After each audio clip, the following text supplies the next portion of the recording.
வணக்கம் நண்பர்களை, நீங்கள் பார்த்து கொண்டு இருப்பது உங்கள் கௌசிகா ரிவ்யூ. சரி வாங்க வீடியோக்குள்ள போய் என்ன நடக்க போகுது அப்படின்னு சொல்லிட்டு பார்த்தீங்கன்னா, நம்ம மல்லியை இது வரைக்கும் நீ சாதா மல்லியை தான் பார்த்துருப்பீங்க. இப்போ அகோர தாண்டவம் படித்த மல்லியை தான் பார்க்க போறீங்க. என்னடா சொல்ற, நீ சொல்றதே எனக்கு ரொம்பவே இதை கேட்குது. மல்லி அவ்வளோலாம் எங்கே டெரர் ஆக போறாங்க, மல்லியெல்லாம் அப்படி இல்லடா அப்படின்னு சொல்லிட்டு பார்த்தீங்கன்னா, மல்லி டெரர் பீஸுங்க. ஆனால் வெளியே காட்டியில் அவ்வளோதான் மேட்ரு. என்ன பண்ணாங்க தெரியுமா, அந்த ராஜேஸ்வரி பேசினது எல்லாத்தையும் கேட்டு போய் கழுத்தை பிடிச்சி நல்லா நெருக்கிறாங்க. அப்படியே சும்மா தொண்டையிலேருந்து அப்படியே சும்மா வார்த்தையே வரல. அப்படியே சும்மா அவங்க ஒரு பக்கம் மைக்கோல்ற மாதிரி நடிக்கிறாங்க, ஒரு பக்கம் நடிப்பில் அதுதான் ஒரிஜினல். அந்த அளவுக்கு கழுத்தை பிடிச்சி அமைக்கிட்டானுங்க.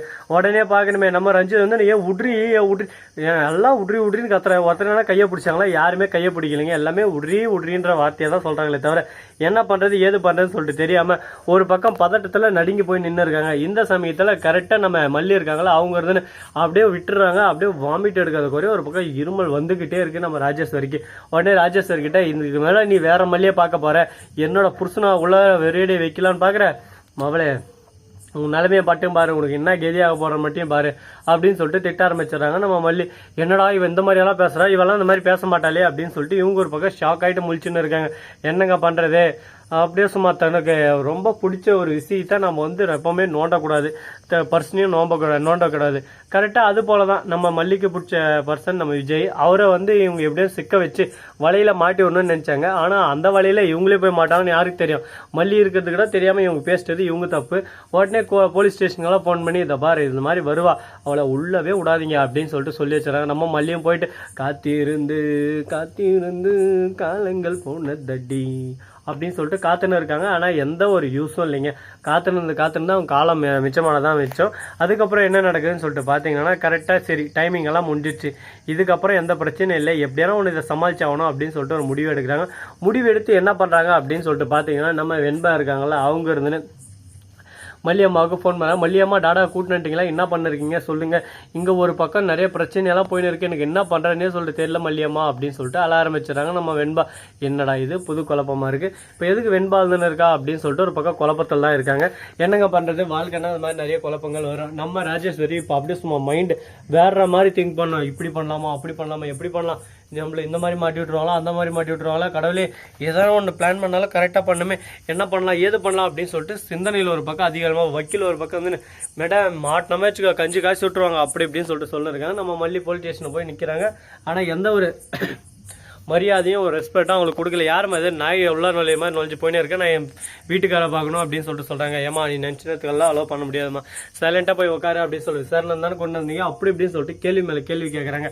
மறுபக்கம் நம்ம அண்ணா பண்ணியிருக்காங்க, அவங்க வந்து வேக வேகமாக அந்த விஷயம் தெரிஞ்சு நேராக போலீஸ் ஸ்டேஷனுக்கு வந்துன்னு இருக்காங்க. ஆனால் வர வழியில் அப்படியே சும்மா ஒரு கார் ஒரு பக்கம் வருதுங்க, வந்து ஒரே தூக்கம். அப்படியே சும்மா நம்ம அண்ணா பொண்ணி பட்டுன்னு அந்த பக்கம் ஓடுறாங்க, பொட்டுன்னு மண்டை வடையுது ஒரு பக்கம். உடனே ஹாஸ்பிட்டலுக்கு ஒரு பக்கம் தூக்கின்னு போகிறாங்க. அங்கே போனால் சுயநிலை இல்லை, அவங்களுக்கு என்ன பண்ண போகிறோம் ஏது பண்ண போகிறோம் சொல்லிட்டு குழப்பத்தில் யாருக்கு ஃபோன் பண்ணுறாங்க, லாஸ்ட் கால் லிஸ்ட் பார்க்குறாங்க. நம்ம மல்லிக்கு ஃபோன் பண்ணி இந்த அம்மாவுக்கு ஆக்சிடென்ட் ஆயிடுச்சு, சுயநினைவெல்லாம் இறந்துட்டாங்க, எந்த ஹாஸ்பிட்டலுக்கு சிஎஸ்கே ஹாஸ்பிட்டல் அப்படின்னு சொல்லிட்டு சொல்கிறாங்க.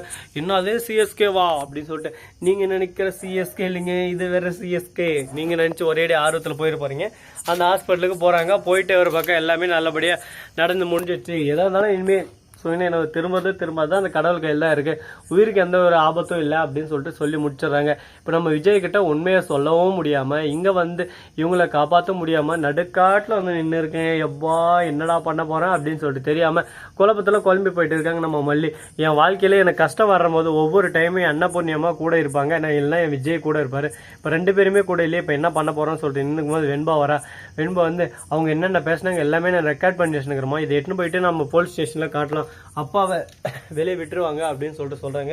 நீ சொல்கிறது கரெக்டு தான், ஆனால் நம்ம போலீஸ் ஸ்டேஷனுக்கு கூட போக முடியாது, போலீஸ் ஸ்டேஷனில் இருக்கிற எல்லாரையும் விலை கொடுத்து வாங்கிட்டு இருக்காங்க ராஜேஸ்வரி. இப்போ என்ன பண்ணுறதுன்னு சொல்லிட்டு எனக்கு தெரியல. சரியான ராஜேஸ்வரியாத்த கேடுகட்டா அத்தியா இருக்காங்களே, அவங்கள வச்சுன்னு என்ன பண்ணுறது, ஏன் இந்த மாதிரியெல்லாம் பண்ணுறாங்க அப்படின்னு சொல்லிட்டு நம்ம வெண்பாவுக்கே கோவம் வருதுங்க.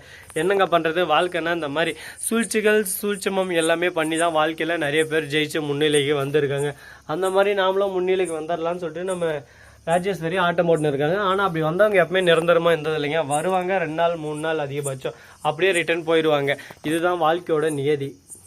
இந்த மாதிரி இருக்கவங்கள நம்ம என்ன பண்ண முடியும் சொல்லுங்க பார்க்கலாம். நீ சரி போனது போச்சு ஆனது ஆச்சு, இதுக்கப்புறம் என்ன நடக்குது ஏது நடக்குது அப்படின்னு சொல்லிட்டு பார்த்தீங்களன்னா, கரெக்டாக இந்த உலகத்தில் பேய் இருக்கா இல்லையா, பேயை பார்த்துருக்கீங்களா இல்லையா, பேய் நடந்து வருமா பறந்து வருமா, பேய்கள் எப்படி உருவாகும் அல்ல இதெல்லாம் கட்டுக்கதையா அப்படின்ற விஷயத்த நான் ரொம்பவே ஆர்வமாக தெரிஞ்சுக்கணும்னு சொல்லிட்டு இருக்கேன்.